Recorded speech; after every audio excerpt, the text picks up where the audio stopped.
Bismillaahi Raxmaani Raxiim. Kusoo dhawaada channelkeena Somali News oo wax waliba oo aan isleenahay bulshadeena Soomaaliyeed faa'iido ayay u leeyihiin ayna soo gelin. Maanta waxaan soo gudbin doonaa waxyaabaha naftaada aad ku horumarin karto haddii aad tahay rag iyo haddii aad tahay haween labadaba.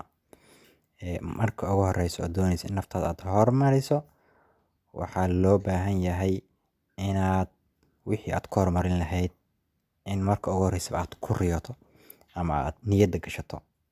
Marka ugu horreysa waxaynu soo gudbin doonaa qaababka mise hababka haweenka ay nafsadooda ku horumarin karaan. Marka ugu horreyso haddii aad tahay qof haween ah, nafsadaada waxaad ku horumarin kartaa inaad wax barato.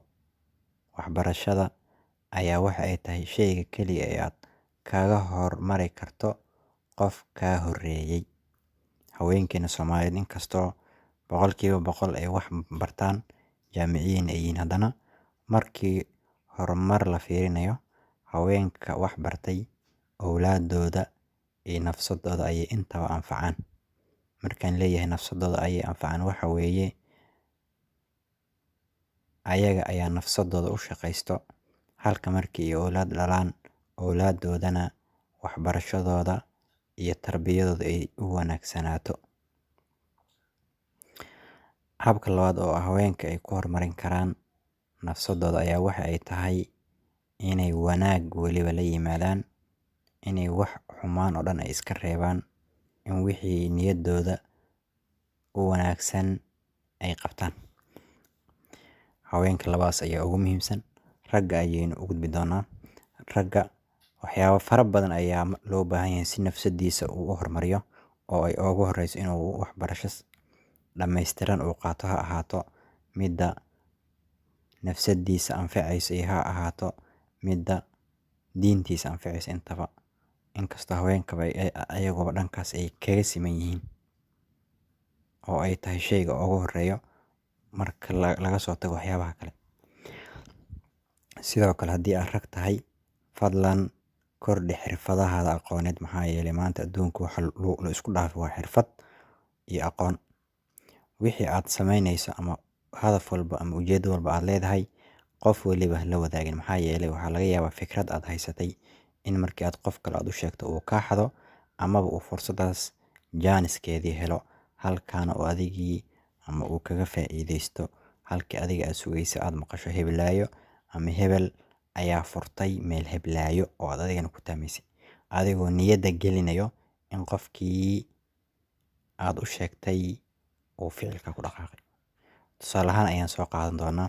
Nin ayaa waxa uu sameeyay, waxa uu u yimaaday macallin dhigo maadada xisaabta. Macallinka ayuu waxa uu u sheegay, waxa uu yiri, macallin, waxaan u baahanahay in aan dhigo ama inaan dadka baro xisaabta weliba habab kala duwan. Hababkii ayuu u sharxay. Ninka xisaab muusan aqoon, laakiin wuxuu yiri, waxaan rabaa inaan yaho aad i caawiso oo aqoontaas aad ila gudbiso. Ninkii xisaabta yaqaana ayaa fikir oo yiri, ninkan aan xisaabta aqoonin sababta maxay tahay aad hawl aad oola qabanayso. Ninkii kale waxa uu u sheegay wax waliba uu ku horumarin karo inuu dadka u gudbiyo aqoonta xisaabta ah. Ninkii haddiiba indhihii loo fiiqay, muxuu ka doonayaa qof kale ama qof sheer la yeesho mise qof fikradiisa inuu ku shaqeeyo. Asagii ayaa shaqaystay, sidaasna ninkii kale ayuu kaga horumaray. Sidoo kale nafsadaada waxaad ku horumarin kartaa inaad qorshe yeelato. Fadlan qorshe yeelo, wax waliba qor. Madaxweyne Obama ayaa waxa la weydiiyay, waxaa yidhi, adigoo Afrikaan ah sideed ku noqotay madaxweyne Maraykan, ama adigoo Afrikaan ka soo jeeda sideed madaxweyne Maraykan aad ku noqotay. Su'aasha si fudud ayuu kaga jawaabay. Waxa uu yiri, anigu dadka kale waxaan ku dhaafay wixii aan qabanayo maanta, xalay ayaan qorshaystay. Marka mar waliba qorshayso wixii maalintaa aad qaban lahayd, habeenkeeda sii qorshayso, waqtina ha isaga dhuminin meel bilaaye ama aan waxba kuu taraynin. Inta badan ardaydeena mise ha ahaadaano bulshadeena Soomaaliyeed waxa ay waqtigooda ku dhumeen wax aan waxba u soo kordhinaynin. Fadlan wixii aan wax kuu soo kordhinaynin isaga tag oo u dhaqaaq